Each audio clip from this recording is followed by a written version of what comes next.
أعوذ بالله من الشيطان الرجيم بسم الله الرحمن الرحيم يا ربي بالمصطفى بلغ مقاصدنا واغفر لنا ما مضى يا واسع الكرم aja lah mundah terepok terapi jasa piring teh telesak sia tesan gentas ya sok aing balayah gitu moal menang nu geulis ya kan geus sudah lamun sia menang nu geulis tah rapihan tah piring tah mun bisa mau ulah hiji-hiji acan aju caian uyup usia geulis ya mana maksud kolot bangeureunan dan atuh teu kudu ngumbah deui bae gitu. Tapi bener eta. Asal anu rambetek bedaharna rambetek tilok menang nu geulis. Tilok. Sok cirikeun geura ge. Asal anu daharna rapi, pamajikanna geulis. Mantap kita lah urang mulai ti kuari mun dahar nu rapi. Baheula mah rapi eta kolot. Eta budak ulah sok didiekeun di meja, gua hutang ge. Wari lantaran tengah jeding ka omongan kolot nggak hutang wabeh boga hutang duduk di meja kolot bisa ada itu ya Allah besok duduk di meja budak tadi duduk-dudukin meja gede hutang ke aju kolot nggak temireng kan antepkeun bajeng pangais nanti dinya watuh orenganan hutang ka hulu-hulu masya Allah tak kolot baheula hebat eta ulah sok diuk dilincar mantak diduduh maling ulah sok diuk di meja gede hutang ulah sok ngaremeh mantak pakir eta kolot masya Allah baheula mah kolot asal urang ngaremeh bari carekan ngaremeh tah sia susah yang ke bisaan kolot urang embung pan susah teh jadi cokotan tah urut abah ge cokotan ku sia tungtung mah kolot urang ngaremeh ongko nitahan ulah ongko ka urang dibersihan aja lah mundah terepok terapi jasa piring teh telesak sia tesan gentas ya sok aing balayah gitu moal menang nu geulis ya ayyuhalladzina amanu hai jelema nu ariman ka Gusti Allah rek laraki rek awawe la yabluwannakumullah yakin Allah bakal nguji ka aranjeun ka babisaiin ku kreditan tanaluhu anu bisa babari dicekel aidikum ku leungeun daratang sorangan kredit teh ka imah dek ngredit mobil datang dek ngredit motor datang diangsong-angsongkeun ka imah komo ai gincu mata madu geus das wari mah hukum nu galal de mah urang kudu lempang ka ditu tapi tetep bae babari ieu dilarang ku Gusti Allah lialam Allah ngara Allah nyahoeun maya qafuhu bil gaib ka jelema anu sieun ka Gusti Allah secara gaib sieun teh ka Gusti Allah Allah teh teu Allah teh teu kadeu kurang tapi Allah innallaha ma'ana neuleukeun ka urang saha coba maya qafuhu bil gaib nu sieun ka Allah begitu datang angsongan kreditan ka urang inget ka Allah Allah neuleukeun riba ieu kajian kumaha ge henteu abdi mah moal ngredit moal abdi mah moal kadeuleu tegerna iman di jero dada tawaran deui ieu mah kredit tapi murah bungana teh 1% teh 10% acan ieu mah lah ngan 2% doang ngan rada relay rada panjang nah ieu mah DP na ge cukup 100 moal aing mah geus boga meuli cash bae moal aing mah kadeuleu tegerna Assalamualaikum bagi bah belum ada motor ya di sini iya belum ada ini ya udah saya bawain dah mau pengen motor apa nggak punya uang gampang uang mah udah tiap bulan aja ya kecil anu oge nya 3 tahun dah udah ini mah tuh ya udah bawain satu dah tuh iya teh kan geus leutik ya tah leutik iman di hate jelema eta leutik iman di dadana pagi kiai pagi aduh pagi sibuk ya suka kemana aja ya kadang-kadang atuh undangan muludan aja kalau nggak punya kendaraan sulit kiai iya emang udah saya bawain aja di sini mau Avanza ada mau Kijang juga ada mau apa juga ada Udah yang penting berapa itu? Udah gampang sama saya mah, yang penting mah ada KTP sama itu aja, surat keluarga, udah gampang dah. Aduh itu nah. Ya udah bawain satu. Kiai Blon. Kiai Blon kos itu tah. Gimana nu teger Kiai coba keluar. Demandak ngomongna puluh ya boleh ye. Ayo ngomongnya nager ye mah cenah loba ye santai nu ngaraji kuari mah jauh. Atuh bongan sia diacak-acak ku sorangan. Bongan sia atuh teu make ilmu. Boro-boro batur rek ngaji sia ge teu make ilmu. Keur ieu mah cenah iya alhamdulillah nu batur ngaji 20 30 mah datang ke 70 aya kuari. Waduh sia teh aja di tim sukses. Segala naik ke panggung segala naon. Ya emang kos gitu temenang atuh lain bagian sia sia mah ngariung kuduna lain ngadoa bari ceurik di luhureun panggung ngadoakeun kos karar itu ge sugan teh mah teh jadi mamalah atuh atuh pan sia ge lamun teu dibere duit mambung kan ngadoa oh sih kan itu banyakit dibawa ku nyana hayang dituturkeun ku santri moal bisa atuh ilmu Allah mah teu bisa pake lalagaan. Kajeng ting urang muka pondok pesantren niat ibadah dek nungtun santri aing mah kena nyahuan ka Gusti Allah belah dieuna kena bisaeun maca kitab kabelah dituna kena nyahuan ka Gusti Allah abah ibadahna mantep niatan di jero hatena modal kos kitu aju pre bae kiaina sabulan sakali ngajina dituturkeun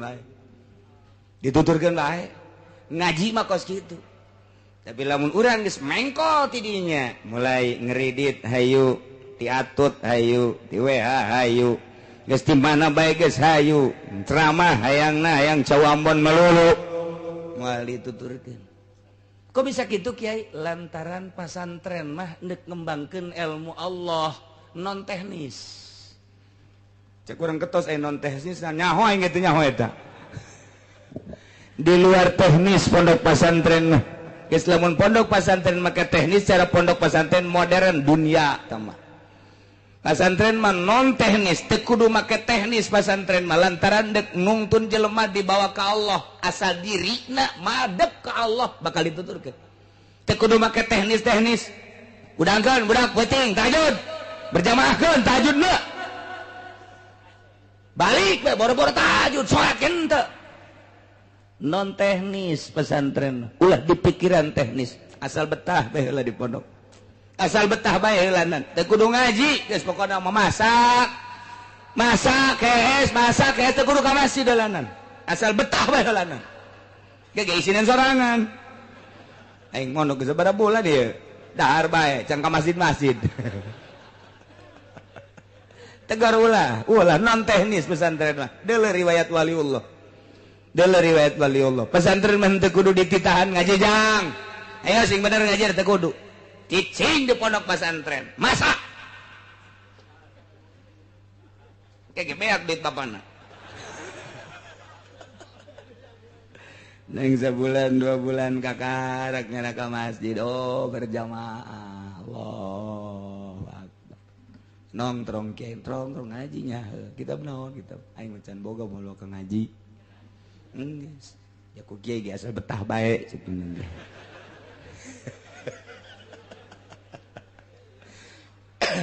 teu aya aturan ngaji teu aya aturan sing ade ulah salah lantaran pondok pesantren mah aya anu setahun bisa ngejar 10 tahun beda ilmu Allah mah dikejar sabulan bisa mengejar pelajaran 10 tahun gitulah ya Allah lamun geus mere ilmu ka hiji santri masyaallah eta mah make teknis kitu modern tah mah di mustaqim tah mudirun tah mah moborot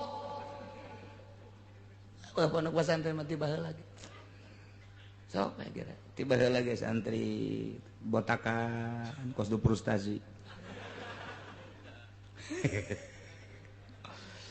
ke masjid kabelah dia geus embungnya sih bau geus kos kitu bae mun babaturan saya eta tanya saya satu kumaha aing bae sapir ka Allah mah teu kudu bisa kecuali di mall ka Allah paling nya batur aing jeung sia sih gitu nya seuh geus atuh bararu bentek eueuh masalah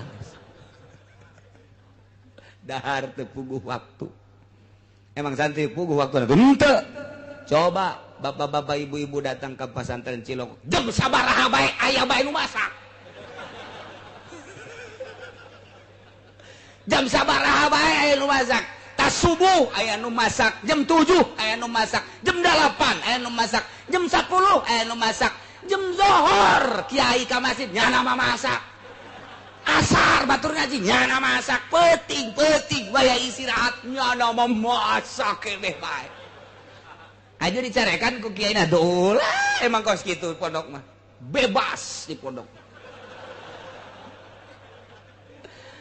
aja salah cenyahoeun kabeh ge ka rahasia pasantren inget awas nu dek diturunkeun ilmu ulama wali-wali Allah ditarimana kudu nu bersih teu meunang aya paksa-paksaan kudu nu loyog nu rendah hati anu bener-bener endek nu mantak lamun teu betah ku teu betahna bae ge teu boga bagian teu budak ilmu kawalian teu betahna bae anak di pondok pesantren teu boga bagian ilmu kawalian ku betahna bae ge teu bisa ngaji wali eta budak mun bapa mah santrenkeun anak diitung ku ari geus 10 tahun padahal teu bisa ngaji ulah dikukumahakeun geus jadi wali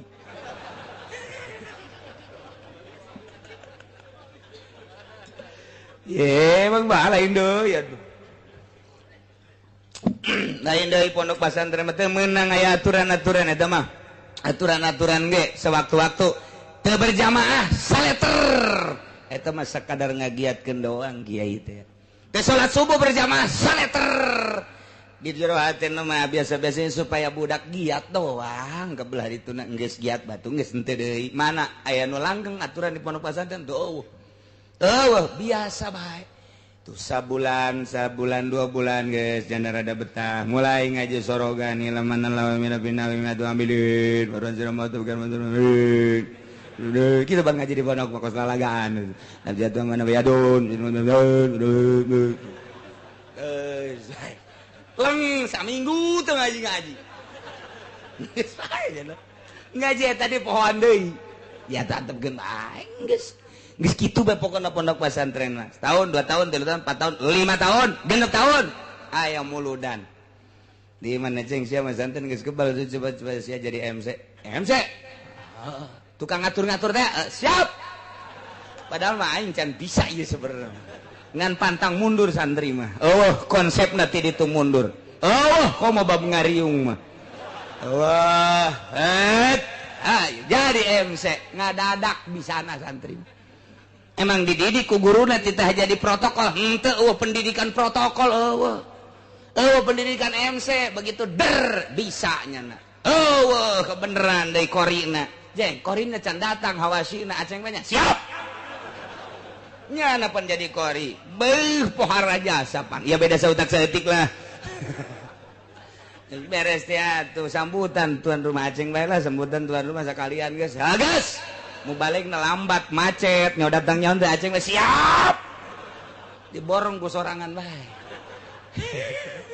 datang ka imam nya ngalamun bae aing sina naonan cenah santri mah kos kitu emang aya nu dipetakeun ti mimina bahan-bahan ngaji doang ngaji ke metakna di imah kabeh santri mah kos kitu tidok aya coba ayeuna pipidatoan eueuh ti dituna coba kokorian eueuh ti dituna kumaha prakna bae tuh kakarak dinya mikirnya berarti iya nu kapake ye di lembur teh karak nya mikir saeutak saeutik der bae geus 10 tahun diustadkeun tad kemana tad ulah marah emang gitu aduh aing naik jadi ustad dia isuk tad kemana orang nonton bola yuk siap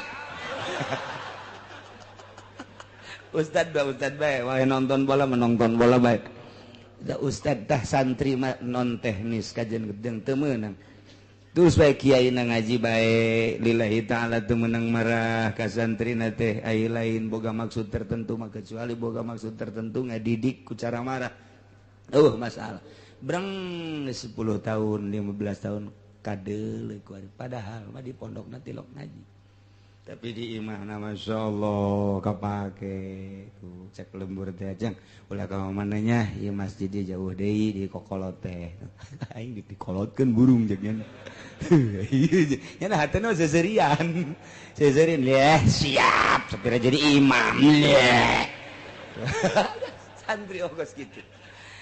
Eueun nu teu maju kabeh ge maju. Dak di Jakarta coba nu nyekel-nyekel masjid, pondok pesantren naon kata mushola, santri salap mayoritas. Hampir 70% Jakarta nu aya di masjid urang Pandeglang, urang Serang, urang Tangerang salap. Di Bandung sarua bae masjid-masjid dicekelan ku bangsa nu keluaran lain salap, masyarakat teu narima. Heran dipaksakeun ge lain bae cak teh lain kos kitu lain. Tapi belum keluaran salap, masya Allah salah sautak sating mah geus maafu. Naon eta? Teureuna basicna awalna memang maksud ibadah. Jadi ngeunaheun dibawana endek ibadah dibawa ku nusuk ibadah nikmat. Tapi lamun masyarakat dek ibadah dipimpin kuno lain ibadah duduiteun lain deui bae hatena. Jadi teu sapagodos antara masinis jeung muatan lain deui. Sakitu hebatna capetang nya teh lamun khutbah capetang hate teh lain deui bae. Kunaon ya maksudna lain dek ibadah. Lantaran santri mah didik nedek ibadah ngeunah eta mah variasi doang berkat-berkat mah kos kitu mah ibadah. Tuh, mata pondok pesantren mah teu bisa kitu. Geus lamun kiaina mahiwal jadi tim sukses di partai misalnya kiaina milu di Golkar sabaraha kiai nu runtuh Tangerang, Serang, Pandeglang teu kudu ka Jakarta, teu kudu ka Jawa Tengah, Jawa Timur. Ambuk. Naon eta? Niatanana.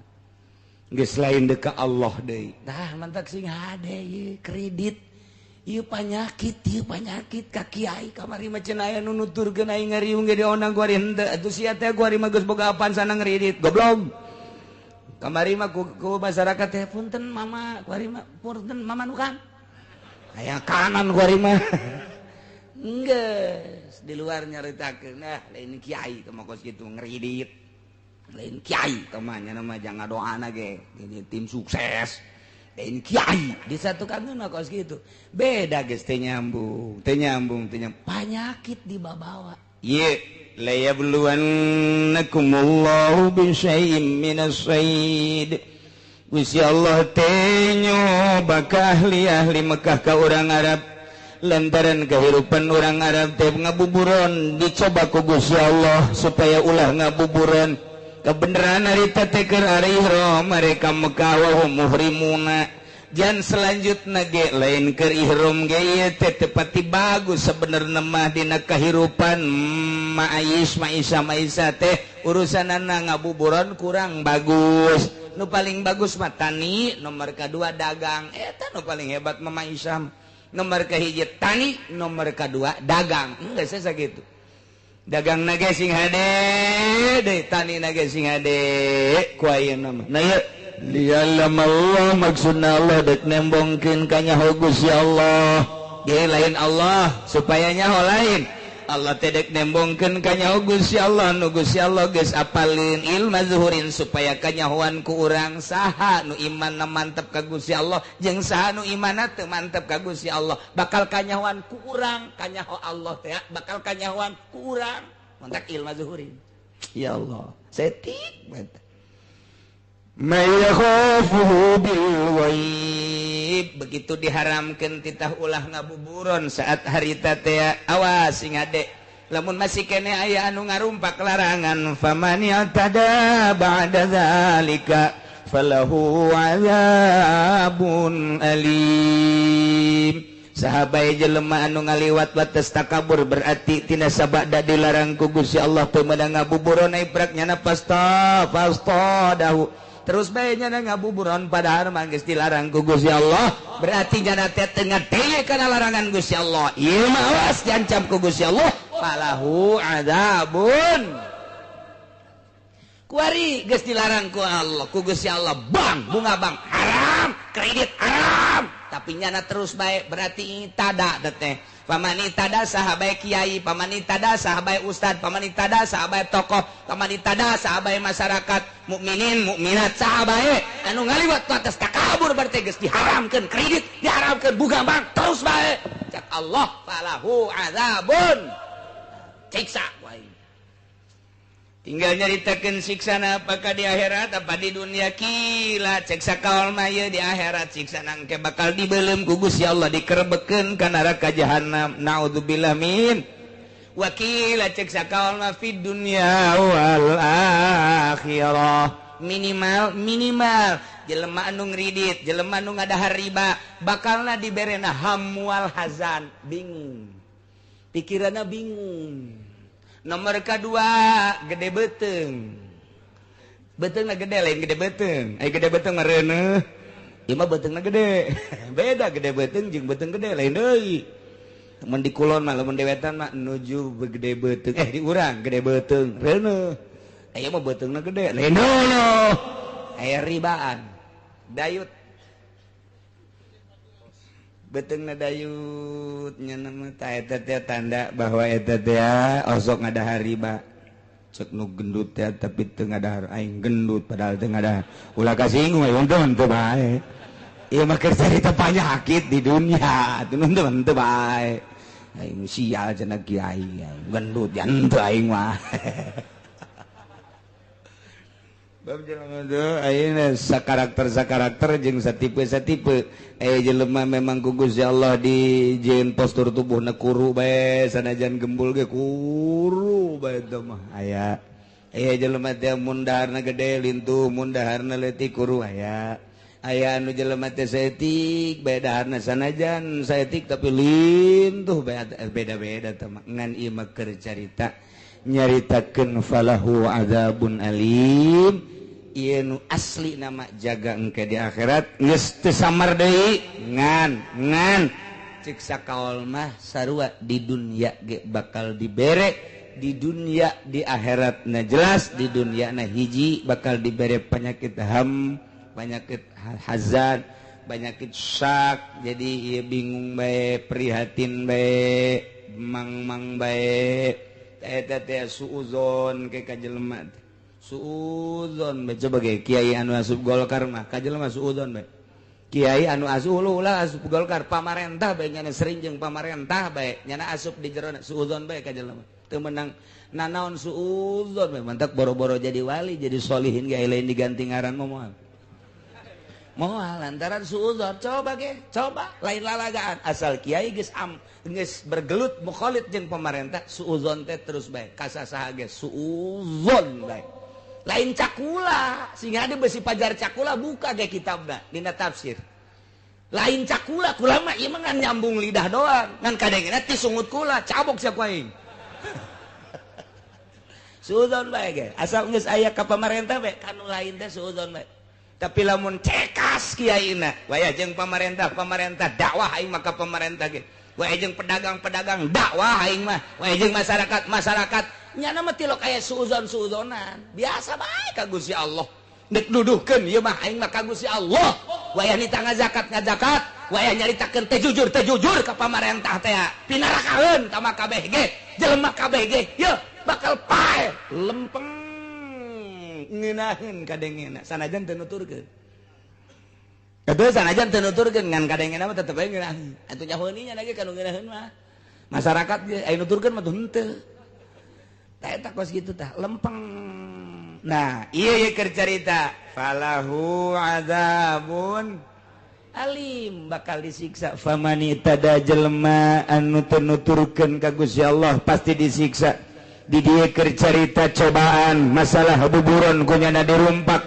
atuh puguh ku Allah dilarang kunyana dilaksanakeun takabur berarti teu nurut ka Gusti Allah pasti disiksa anak puguh ku Gusti Allah dilarang ngeridit teh terus bae motor ngeridit sepeda ngeridit imah ngeridit dahar ge ngeridit terus bae tah eta teh falahu adzabun naudzubillah min mudah-mudahan urang gabehan dibere caang hate urang dibere cekas hate urang sehingga urang narima aturan-aturan ti Gusti Allah bisa ngalaksanakeun sagabeh parentahanana bisa ngajauhan sagabeh laranganana sehingga orang maut aya dina ridha Allah Subhanahu wa taala digiring di mahsyar menuju surga Allah di bawah bendera Kangjeng Nabi urang Kangjeng Nabi Muhammad sallallahu alaihi wasallam uga di bawah bendera panji-panji guru-guru urang anu ahli-ahli Allah Subhanahu wa taala amin ya rabbal.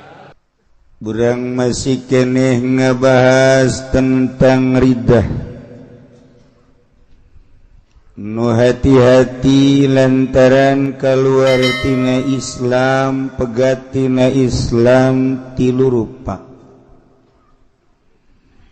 Hiji pegat tina Islam teh ku niat kufur, niat jadi Yahudi, niat jadi Nasrani, niat jadi Konghucu Buddha dan selanjutnya seketika eta nyana ngageser, nyana jadi kafir, jadi murtad. Nu tobatna kudu maca 2 kalimah syahadat. Kedua galuar tina Islam teh ku ucapan kufur, na ieu loba pisan bahasa-bahasa anu mantak ngaluarkeun urang tina kaislaman. Nauzubillah min atawa pagawean kufur. Digoyahan kuki musonif eta mah omonganana anu ngaluarkeun tina kaislaman teh naha istihza, ngaguguyon, ngageugeuikeun, atawa inat bener-bener teu percaya, atawa i'tiqadan pertekad nganapikeun ka Gusti Allah jelas tamah ridahna kufur. Lah udah tiba heula cak kiai cenah nu nyieun langit bumi Allah Allah bae. Jajan orang kabuktian. Teu percaya aing mah jagana bahwa pangeran teh Allah geus jadi areng neraka bakal keluar tina Islam. Na'udzubillah min dzalik. Masyaallah. Atawa ngabohongkeun ka para rasul. Lah dongeng doang sama kiai bahwa Allah teh cenah ngutus para rasul-rasul, aing mah teu percaya saeutik-eutik acan. Ja Allah ngutus para rasul geus kaluar tina Islam. Atawa ngomongna kieu, ai Kangjeng Nabi Adam, Idris, Nuh, Nabi Saleh, Syuaib, Lut, kabeh termasuk Kangjeng Nabi Muhammad emang nabi, tapi Kangjeng Nabi Isa mah teh mah lain nabi, teh mah pangeran. Geus sate. Di sate. Jadi areng neraka. Kafir. Saurang Bandung teh dipercayai sing ade.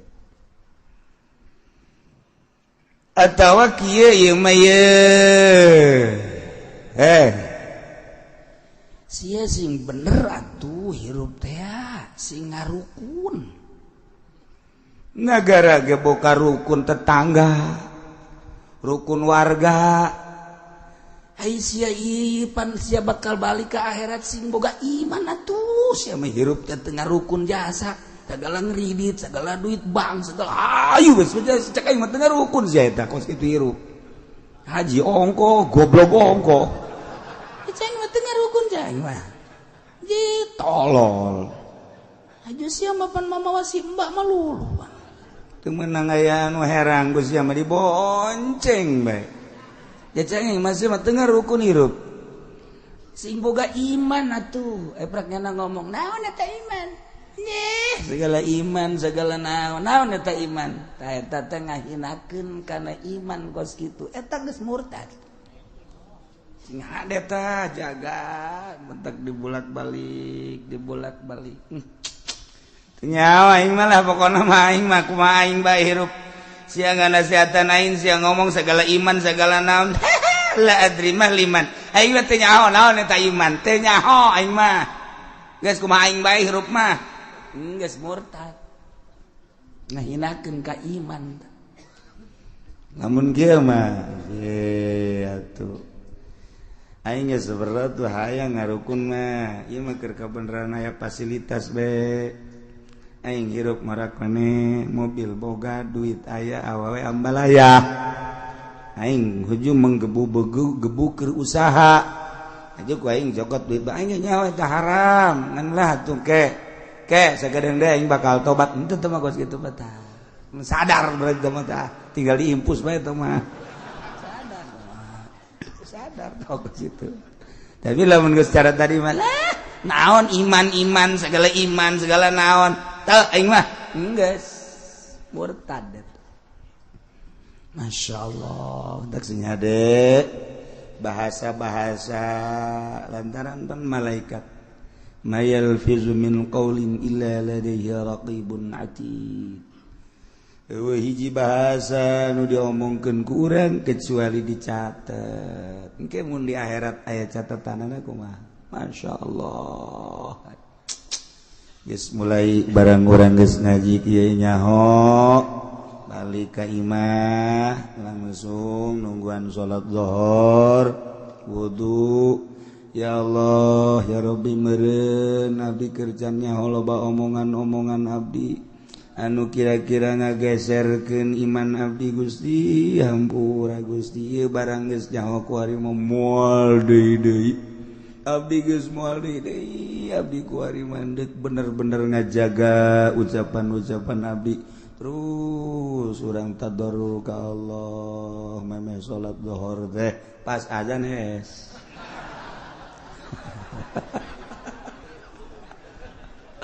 udang-udang asar cek majikanna ka haji diuk bae teh emang keur naon goblok sia aing kudu teu dihudangkeun ji sugan kula mah tapakur bae gitu tapakur aing aya teh salat mah na encan salat mah aing teu pati ngalengis can dahar aing ye wah teu beres kitu beres bae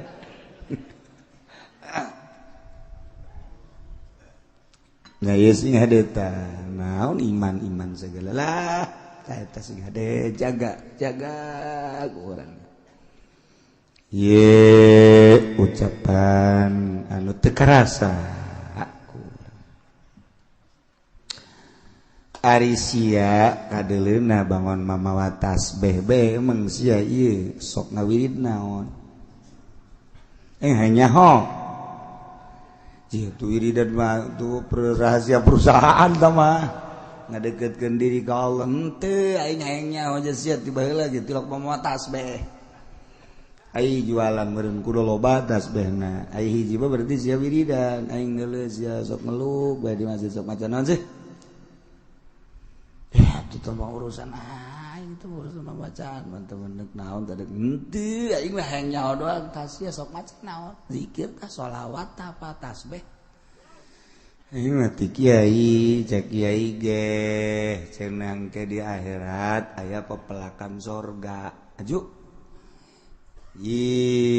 tua mah gi Rasul jannah naon pepelakan sorga orang pepelakan sorga teh la haula wala quwata illa billahil aliyil azim ta aing ku ari keur ngawirid la haula batur maca la haula mangga bakal dicukupan segala rupa urangna dibere jembar bae mun dagang maju menjadi pejabat datang ka bisa korupsi eta laluasa maksudna teu beres budak ngomong la haula teh mawa seger gitu sia sok gawe la haula la haula wala quwata illa billah la haula la tughni min ju'in teh ya la haula wala quwata illa billah teu nyukupan tina lapar tetep maca la haula wala quwata illa billah ge lapar mah lapar bae murtad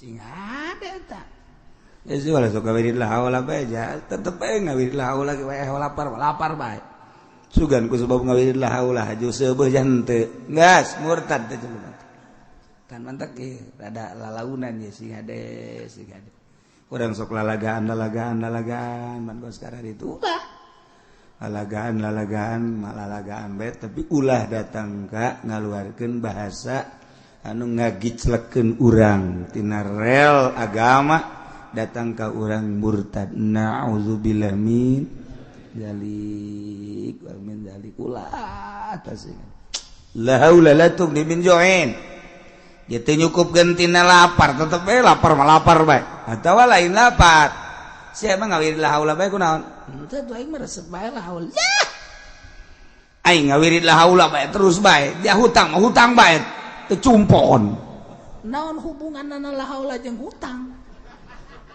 la haula mah hubunganna jeung keyakinan ari hutang mah tuh saha tah pambayan lah sugan kula haula kabayar hutang jan teu lah eta kos kitu murtad ngahinakeun kana la haula wala quwata illa billahil aliyil masyaallah sing hade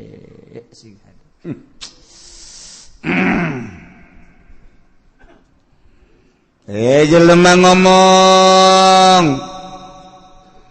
ceknya doana kula ieu naon duh asana kula ieu ditangkap ku polisi kasus naon tuh lah ulah yang nyawa kasus ambalayah kasus aing mah Allah bajasa tapi anu paling nyeri aing terzolimi ku naon aing pajar menggagahi anak Ki Zaid padahal mah harita aing ngan ngarendeng doang boro-boro aing menggagahinya udah ikeun nyonte ebrak aing ku ari dikasuskeun bahwa aing teh cenecak bapakna nazinahan anakna tuh ku ari geus aya di polsek dah aing geus kieu mah nasib tiba heula geus cakolot ulah sok deuk dilincar sok diduduh maling buah bisa anda kolot dah sok deuk dilincar diduduh maling sia kuari malaing batu ribet bae meureun urang dikitu-kitu bae ku urang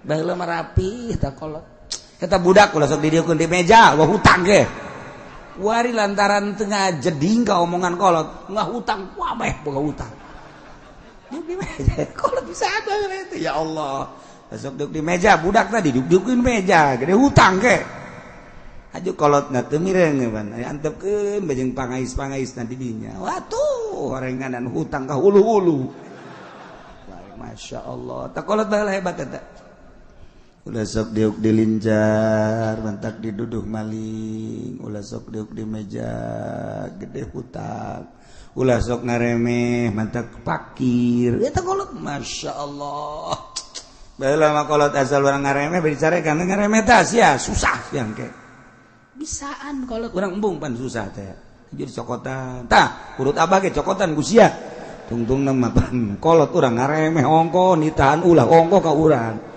dibersihan aja lah mundah terepok terapi jasa piring teh telesang sia tesangkeun tah sia sok aing balayah gitu moal menang nu geulis sia kan geus teh lamun saya menang nu geulis tah rapihan tah piring tah mun bisa mau ulah hiji-hiji acan adi caian uyup ku sia geulis yang meunang maksud kolot mah meureunna dan atuh teu kudu ngumbah deui bae gitu tapi bener eta asal anu rambetek bedaharna rambetek tilok menang nu geulis tilok sok cirikeun gara-gara asal anu daharna rapi pamajigana geulis mah mantap kita orang mulai tikwari mundahar dan nu rapi urut batur ge mun teu rapi cokot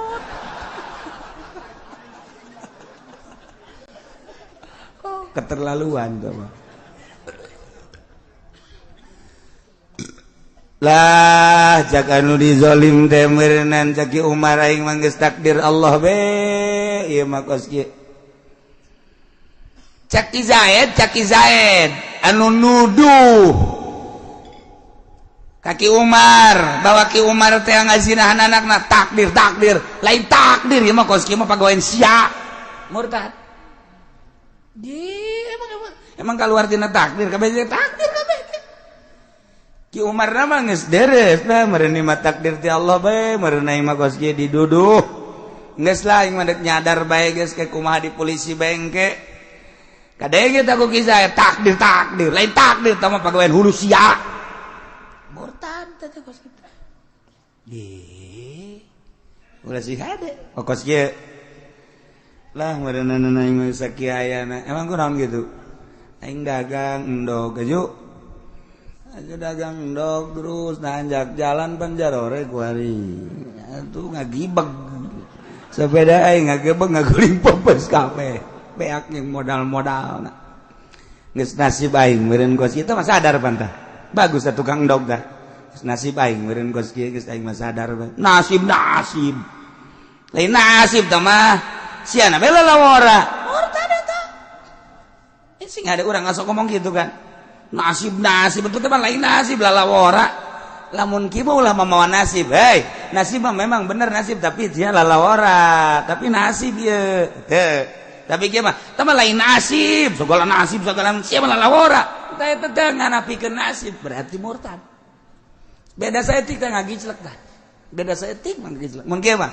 sia dek duh lain malah dagang endog acak-acakan meureun teu pepes ka wabeh angkorak goblok ieu pamimpin ieu rek ngaberesan jalan tolol jasa aja tuh tungtungna ka pamimpin bae Pak maksudnya pamimpin lurah camat bupati apa gubernur wabeh teh jelema keur marah mah kitu Bang gara-gara endog pepes wabeh kunya disarekan negara kos pamimpinan cakna ieu goblok jasa tolol jasa tapi lah nyadar nasib ya Allah merenanan lah endog beak modal beak sepeda potong deh guys nasib ya Allah bagus apa jelema bagus sok ngaji mingguan meureun sanajan di tanggal langsung ge inget tidak ka nasib meureun ti Allah geus kieu lah geus sadar we balik nya dipanggul sepeda geus potong pan gara-gara jalan teu diberesan pan ku pamimpinna nah balik deh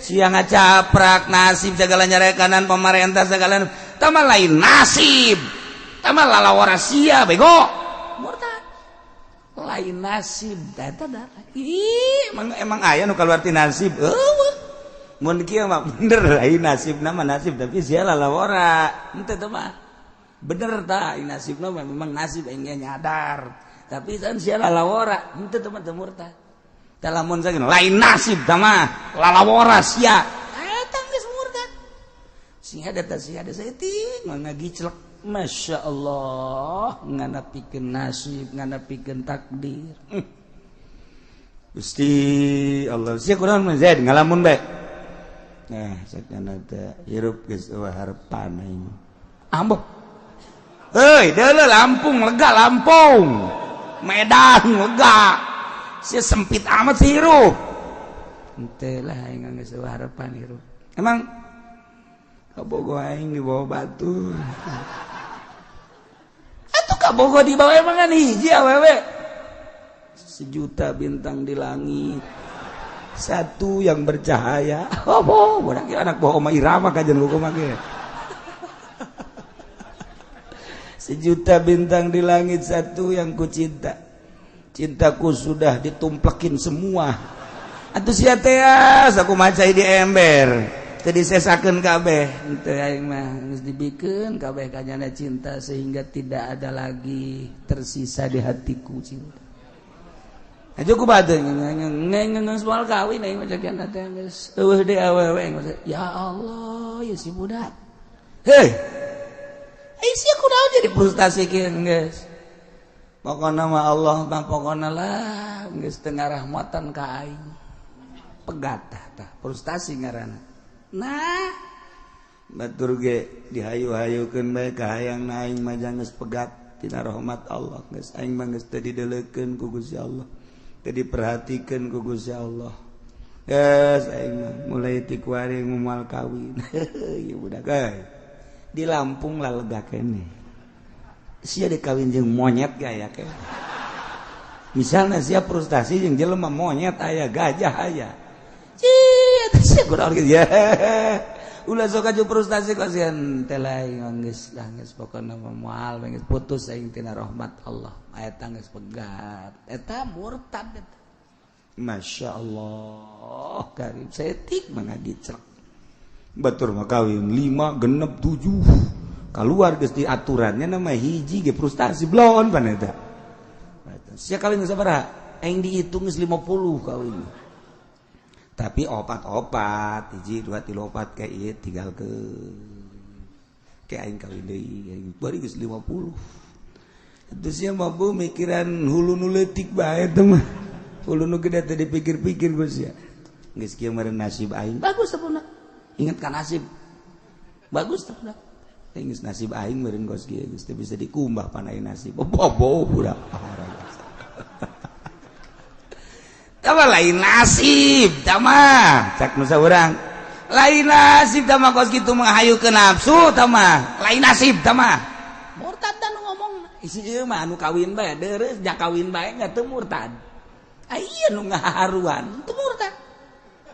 Masya Allah tadu tak sing hade jasa sing hade. Atawa aya Kristen datang ke urang Ustaz ya saya agamanya Katolik terus saya datang ke sini mau masuk Islam. Oh mau masuk Islam? Iya. Tunggu dulu ya sebentar ya. Saya mau ke dapur dulu nih. Kelihatan. Nah, itu murtad tanya nata. Ridho jelema nu neuk Islam ridho nyana kana kakafiran si eta. Sulah, ulah diengkekeun deui. Saya ke sini mau masuk Islam. Ustaz, duduk. Ya, ikutin syahadat ya. Kecuali yang ngising jasa.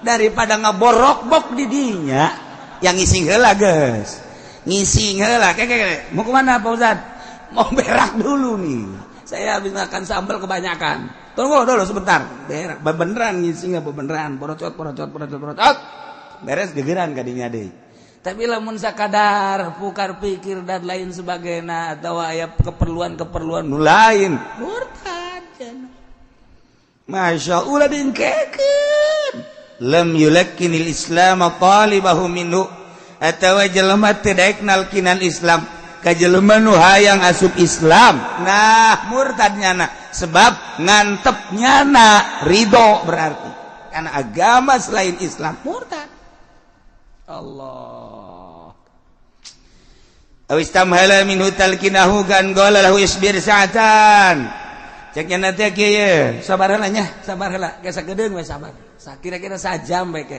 tungguan heula geus murtad murtad ulah dingke-engke langsung bae urang lamun nyaritakeun geus itu hidayah mahal nu boga PT Gudang Garam di Jawa Tengah eta teh barahan jasa sabaraha masjid nu dibangun ku nyana sabaraha majlis nu dibangun terutama pondok-pondok pesantren hebat jasa kemudian nyana datanglah ke guru kula dek asup Islam di Jawa kemudian cak guru kula sekarang aja udah langsung syahadat sekarang cak eta bos Gudang Garam saya itu masuk Islam pengen disaksiin sama rekan saya sama keluarga saya dan nanti mau diabadikan bahwa saya ini masuk Islam disoting lah mencara Quran gampang itu mah cek guru teh gampang udah sekarang aja syahadat itu mah nanti kita bikin lagi acara enggak lah nanti aja saminggu doang saminggu datang Senin acara dek poe Minggu pak memeh Minggu nah eta kan ngaranna hidayah mahal jasa hidayah mahal Masya Allah tapi dulur-dulurnya terus Islam dulur-dulur terus Islam ngan bejana cak dulurna tapi ari syahadat di imam enggeus syahadat sorangan enggeus wallahu alam tamangke kumaha di akhirat ya Allah ya Rabbi mantak eta lady dai di Mesir nyana boga itu kabogoh itu orang Arab nah ieu nyana langsung asup Islam di Mesir asup Islam balik ke Inggris eta dibunuh cara pembunuhannya seperti gitu ayahnya mata data nak masuk Islam biasa syahadat mendaknya jadi ratu nya sugih nya gelis akhir hayatna nyana maca 2 kalimat syahadat itu batur mah kapal boga perusahaan boga nya jadi ratu di akhirat ka surga ya susah ya di sia dagang rugi ya di sia gering ya di sia aju salat carang ngan tapi tetep urang mah alhamdulillah iman ka Allah subhanahu wa ta'ala. Bahkan dari orang sering ngaji sok haju sadarna gede jasa ka sadar lah diatur beureun ku Allah. Pamajikan marah ge pamajikan marah kak emang iya atuh kumaha aya dapur teu ngebul lah geus Allah ngatur beureun lain masalah Allah ngatur kak atuh usaha atuh usaha aja kakak geus kala kebebeakan geus bandingan ku Allah bae beuh berak teh jadi wali temen teh. Dia orang sadar tuh pamajikan ge ngerenyeng bae sampai 2 pe 3 pe ka ditu atuh sadar ieu. Ya jelas dah atuh Kak. Ya kakak dicarekan kuku lagi cek kitu-kitu kene bae. Geus sarua kakak kula menyarekan kakak sarua jeung nakanan gunung. Tuh hartian. Geus lah. Atuh nu penting mah atuh urang dalalahar bae. Kongkorong jualin aya kene. Bae kongkorong atuh geulak. Kak, meureun urang rumah tangga jeung kakak salah hitung-hitungannya. Kunaon ieu mah? Kan urang baheula sok dihitung abeh mulus rahayu. Ya urang mah kurang mulus rahayu ieu. Ai awak masalah leger. Jadi ieu bae batur geus boga mobil, boga motor, boga sepeda kan. Ulah sok ngomong gos gitu, geus aya takdir ti Gusti Allah. Neng kawin jeung kakak geus aya tulisanna di Lauhul Mahfuz. Boga anak urang 15 geus aya tulisanna. Aju orang susah geus aya tulis. Lah, kakak mah bisa ngan takdir melulu takdir. Ya teu kumaha deui. Heueuh nya kanya.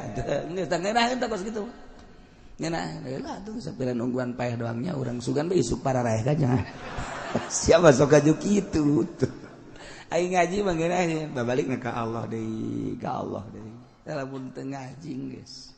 Masyaallah. Kos ustazah dicandung ku salakina.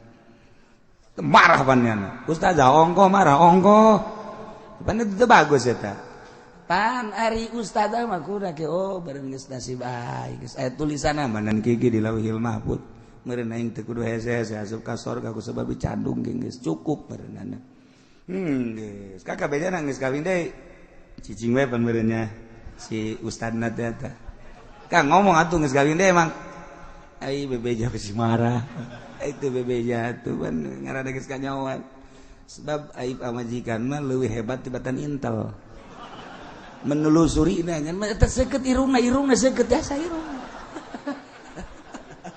intel teh sabaraha intel mah bin eleh bin masyaallah Kak kakak imam ngomong bae geus kawin teh jan geus kakak hampura we lain masalah hampura kukula di hampura Kak Cek ulah bajak tanggung hiji dua mati lu apa Kak nu bener dah tuh pan mantep dah iya mah ustazah gitu tapi marah tete ingetkan nasib kata ustazah cobaan habek anu jadi ustazah cobaan nyandung coba ustazah tah marah tante mun marah siang ngaji bae unggal minggu ka Cilogong kan kakak dicandung bege marah dikira make ilmu nak buada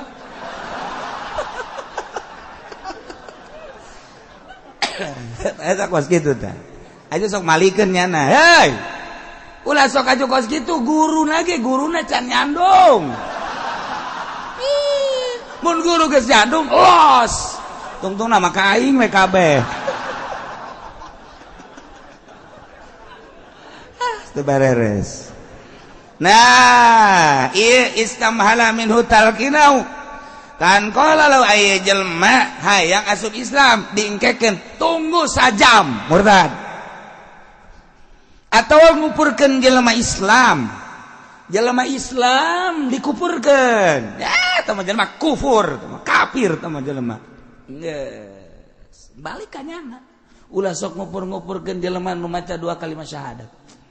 Adapun kadeuleu nyana rada kurang-kurang ucapan misalna nu kaluar di naon kitu ngegerokeun bae gerokeun nasehatan 2 mata ulah sok dikupur-kupur malikna ka nyana masyaallah karim sing ada atawa kieu Zaid ka dieu ai sia kadeuleuna ku aing hirup sakadaek sia ieu sia ku ari kerja di DPR ban aing nyaho jasa sia kamari ieu mawa awewe emang aing teh nyaho emang sia nyaho ye aing rakyat tapi nelegeun sia awewe ku sia dibawa pan sia teh dewan aju korupsi aya di sia malah aing nyaho pan sia mengkonsumsi obat dah sia nyahoanan ih aing nyaho jasa sebab anu ngajualna bebeja ka aing nyata bener tah emang sia teu Islam sia kos lain Islam bae sia Islam kan sia Islam teh lain teu aing mah tah geus murtad ngajawabna teu aing mah tuh kan sia lain Islam kan sia Islam kan kos kitu amat mawaan awewe nya mabok korupsi terus eta mah kabair ji sia Islam teh lain cik urang teh kan kitu tah eta mah bentuk nasehat maksudna negor sia Islam teh lain sih lain aing mah cak DPR teh misalnya murtad dari teh nggak jawab lain berarti menyatakan ikrar bahwa dirina lain Islam na'udzubillah min zalik wa min zalik Masya Allah loba jasa mang now ulah sok gaduh kotok bae atuh geus teu lain zaman ku ari mah lamun endek ge lamun endek cross lain adu kotok mah zaman kamari ieu tah mah zaman jaipongan eta mah kos kitu mah tah mah zaman ngadu koprok tah mah kos kitu mah rolet di lembur ngadu kotok diteruskeun keneh bae kuari mah geus lain zamanna geus lain zaman ngadu kotok kuari mah zamanna zaman internet zamanna kuari mah zaman motocross zaman sirkuit ulah ngadu kotok bae ke di akhirat mamang ke ku kotok diadukeun kuari kotok diadukeun ku mamang emangnya teh nyerieun kitu silih pacok nyerieun engke di akhirat cak Kangjeng Nabi ge di akhirat di poe kiamat engke mamang diteangan ku kotok diadukeun mamang dah teu sieun saeutik-eutik acang aing poe kiamat murtad Jawa teh sok ngomong kos gitu kan kiamat tah hayang teu sieun ieu mah kiamat la akhaful kiamat teh ieu mah teh sieun ka poe kiamat ke ongke bae dongeng doang teh mah kiai kiamat ya can orang anu balik ti ditu eta murtad geus kitu teh ieu teh sieun ka poe kiamat teh murtad sebab eta mah intina teu percaya tapi beda jeung wali ngomong ulah aing geus teu sieun ka poe kiamat sebabnya geus deukeut jasa jeung Allah geus bahasa kos kitu teh bahasa fana jang dirina masalah sebab ngabahasana ge kamari anal haq ulah Allah anal haq Allah ya sebabnya geus kahiji jasa sanajan cek syariat mah angkep bisa dibunuh tetapi jang dirina henteu murtad teu sieun poe kiamat atuh emang kunaon kitu teu sieun jeung Kangjeng Nabi sok kapanggih bae unggal peuting jeung Gusti Allah sok kapanggih bae malah geus kabayang poe kiamat indahna di akhirat henteu teu sieun saeutik-eutik acan ka poe kiamat hentenan kitu ngaranna teu murtad tah wali mah mun disedek kurang teu sieun ka kiamat teu saeutik-eutik neraka dipake ka sieun aya ka sorga teh hayang mah neraka tembung ayo maksudna ku aing mah hayang jeung Allah tah sia hatena kan kos kitu geus mun nyaritakeun teu sieun ka kiamat teu sieun ka neraka eta mah tah kos kitu henteu nanaon wali mah beda jeung tukang ngadu kotok mantep tadi contohna ge tukang ngadu kotok atau man gaple ti jam 6 isuk-isuk datang ka zuhur datang ka asar mending mun menang eleh main gaple teh judi mah nu elehun menang tanyakeun ka nu eleh aing beak motor hiji tanyakeun ka nu menang motorna mana judi mah nu menang duitna nu eleh nu sit paling sit aya sit mah aya si boga duit seberit 100.000 nanti mana tuh menang ti sit di main aya teh materi dahar ku jelema teh hasil main tek ceulik datang kadaekeun salat bae urang kumaha bensin motor leumpangna kumaha bensin lamun bensina murni motor bagus jasa mobil hebat jasa lamun di usian pertama murni wah hebat jasa komo lamun mobil di usian bensol hiber ngudah Garuda ujianana tapi lamun goreng di usian dua tak merebet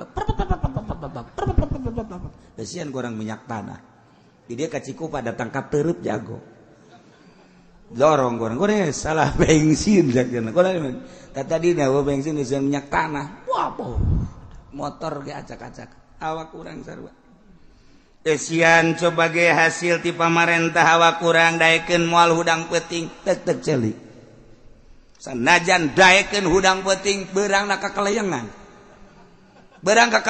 peuting tas tahajud beurang kakaleyengan cak pamajikanna ka emang kunaon itu bangun kakaleyengan mabok tahajud aing keur peuting puyangnya saya beurangna puyangnya eta bengsina cok kiai mah peuting tahajud peuting maca Quran beurangna aja biasa bae tuh si anu peutingna tahajud maca Quran wirid beurangna biasa bae bensina rapi bensin teu merebet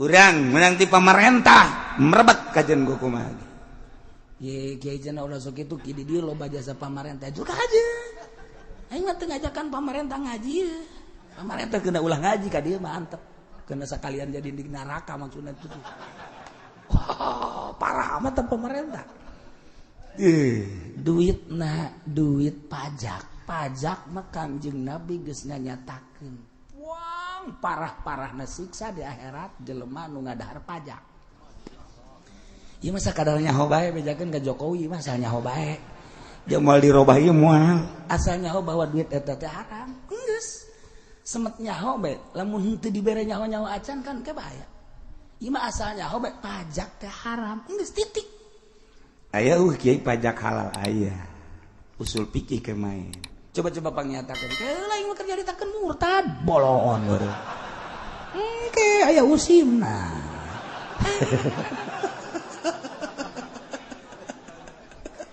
atuh aya usim dan ada dia kos nyogok pan geuring geus bejakeun usul fikih teh nyogok teh aya nu halal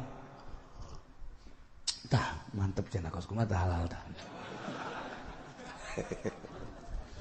halal sebagian kan sogok menyogok ar-rasyi wal murtasyi finnar urang mawa motor kemudian di jalan teh aya polisi urang disetop polisi kemudian ditanya STNK aya motor rapi ngan SIM teu mawa tangkap ku polisi ketika orang nyogok supaya ulah ditangkap ar-rasyi wal murtasyi finnar eta nu mere jeung nu narima polisi jeung nu naik motorna jadi kerak neraka.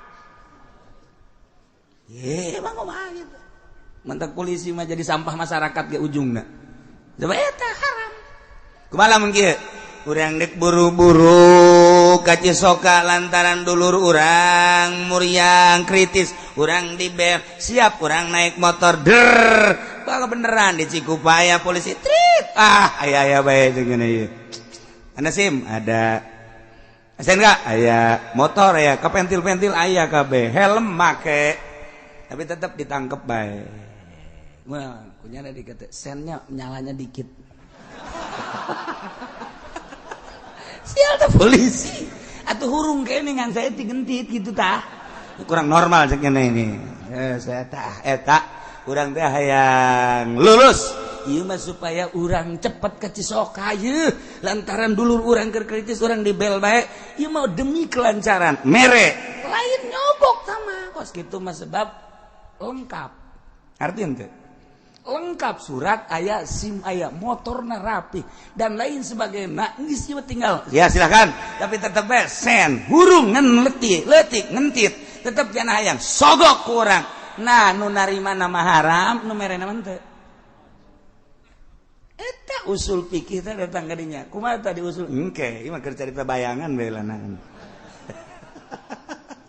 aya kos gitu ala kadar tabayangan jadi ke kaluhur ge macam-macam geus pajak ge aya anu halalan ala kadar eutik masyarakat itu nu narima tetep haram bae nah ieu keur carita bahwa nyana ngomong aing mah teh sieun saya tiga-tiga can ka poe kiamat sanajan aing ngadaharan pajak bae teu aing mah teh sieun dah akhirat kiamat kumaha engke bae nah murtad tesieun ka kiamat puguh nu mantak urang peuting tadarruge ka Gusti Allah cerit eta tesieun jaga engke geus badi kuburan urang ngabayang-bayang geus mangke kitu dihudangkeun baas dikubur kemudian ka mahsyar engke bakal aya timbangan urang ngabayang-bayang diri urang teh bakal seperti kitu be lamun kabeneran dosa urang anu loba leket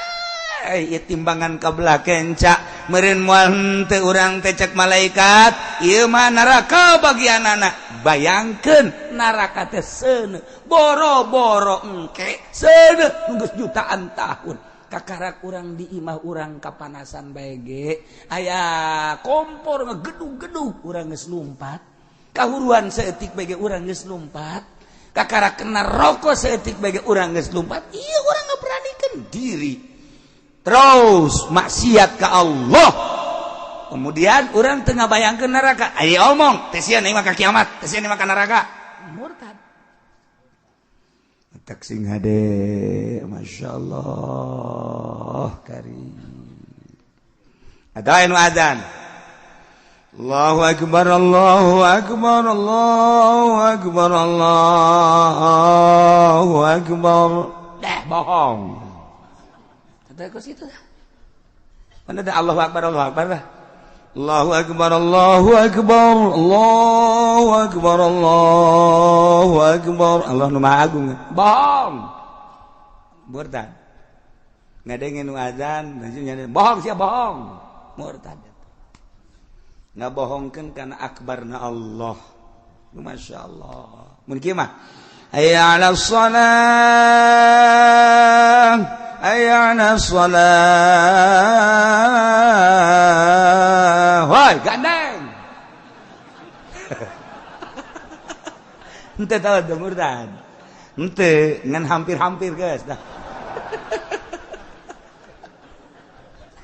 atuh teh loba nu kos kitu mah loba keur ngarobrol buat nih mah teh si budak azan loba teh mah kos kitu mah loba eta berarti kan lain sadar nyana eta teh nu azan teh ngabejaan itu waktu salat sih ulah ngarobrol bae komo keur maksiat mah ulah ngomong atuh enak ngomong buaneng teh budak azan asa dicili aing bae goblok jasa henteu teman teu murtad tapi lamun kieu mah hayya 'alas shalah hayya 'alas shalah bohong sia nah bohong kana hajakan salat eta geus murtad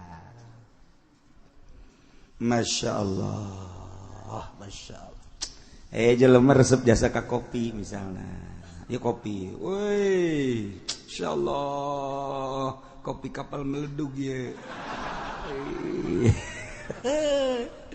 ceknya naku hobi-hobi nakana kopi segelas kopi lebih bagus tibatan ilmu Masya Allah kisatun min hadzal kafi min hadzal gafi khairun minal ilmi ya segelas iya lebih bagus dibanding ilmu atuh murtad sapira kopi urusanana dah atuh sapira kopi jadi cai kieu ka ditu aya ilmu Pak Masya Allah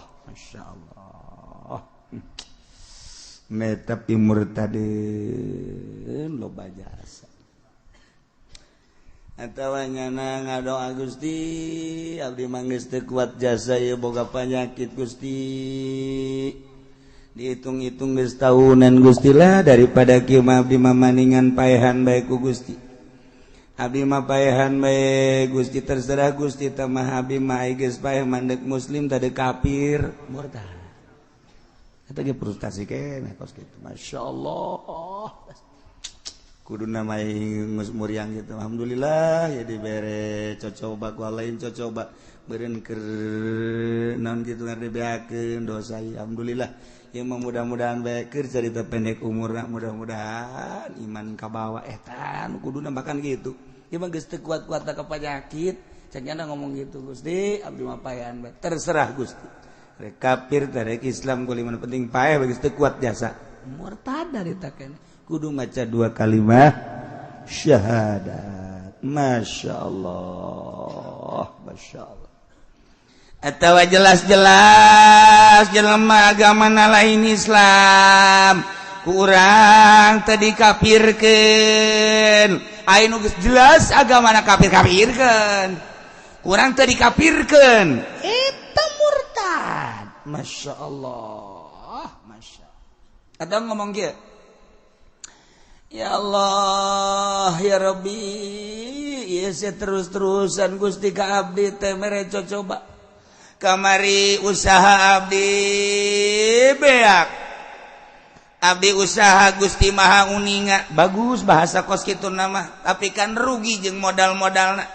Beres tidinya abdi boga ruko, kapan kauruan Gusti?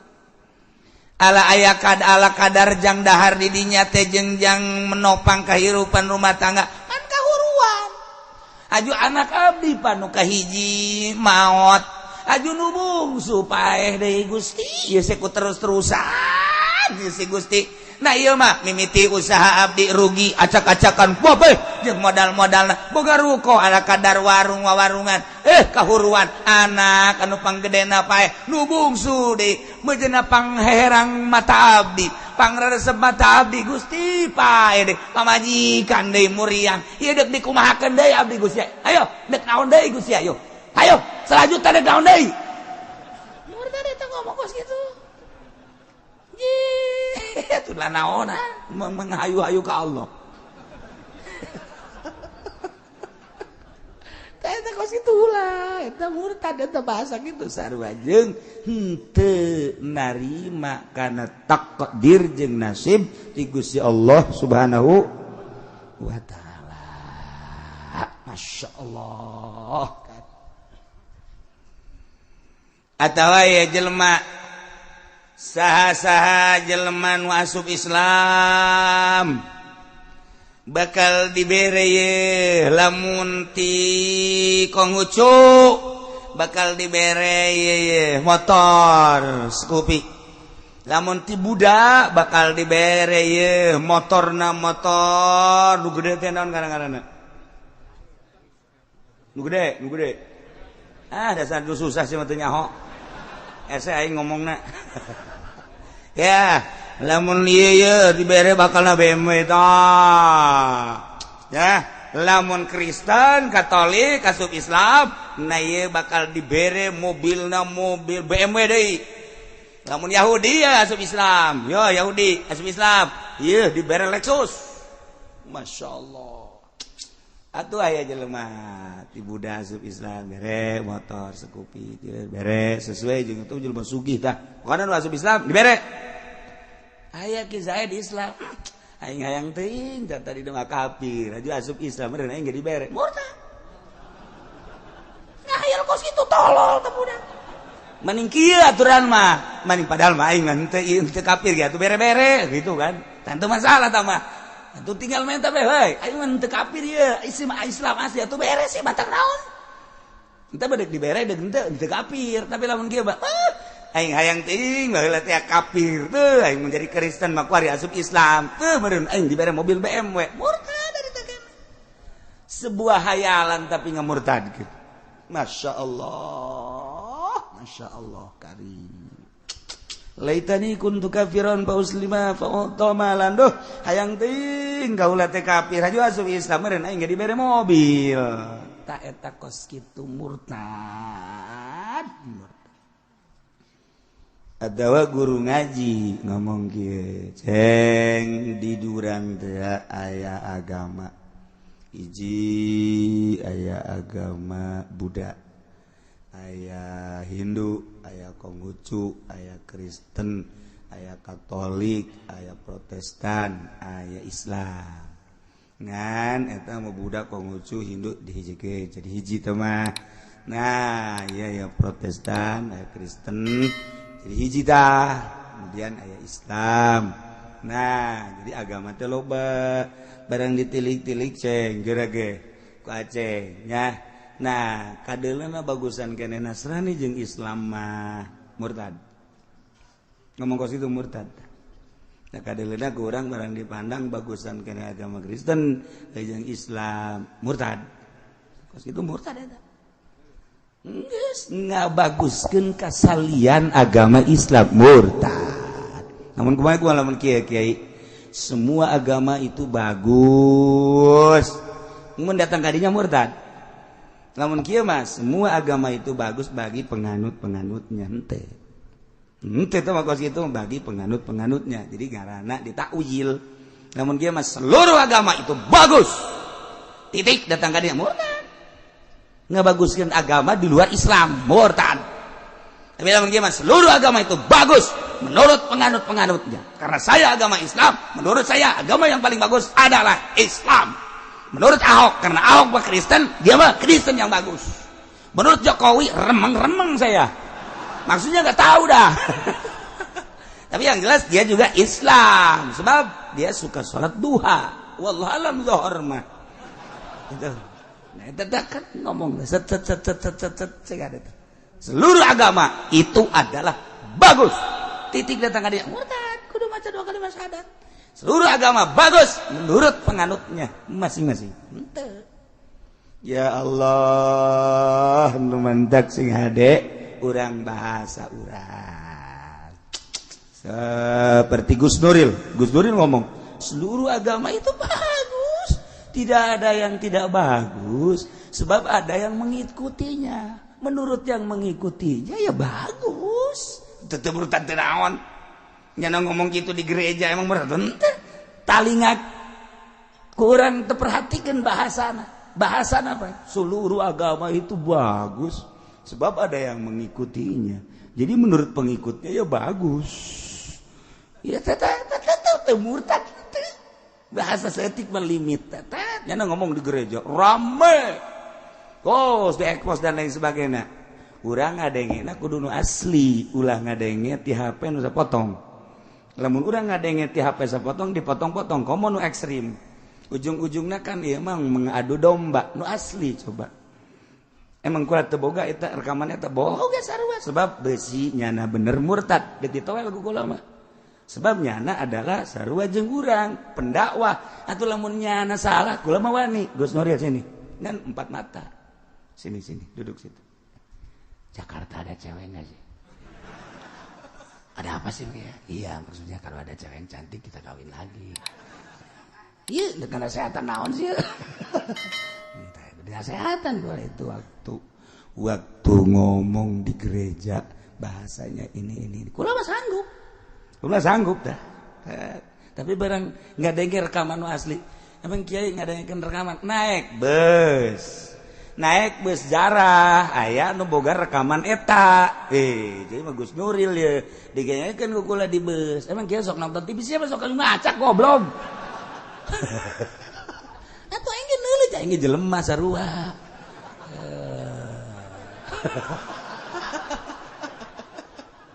Digenyekeun ku kula aya nyana susut aya rekamanana digenyekeun ku asli tanu asli. Oh atuh henteu murtad bahasana. Seluruh agama itu bagus sebab ada yang mengikutinya. Jadi menurut pengikutnya ya bagus. Gus Nuril bari lalagaan henteu murtad teu naon. Namun kieu seluruh agama itu bagus. Titik sudah. Eta teu bagus. Kos kitu kudu maca 2 kalimat syahadat. Mentak sing hade. Sautak setik.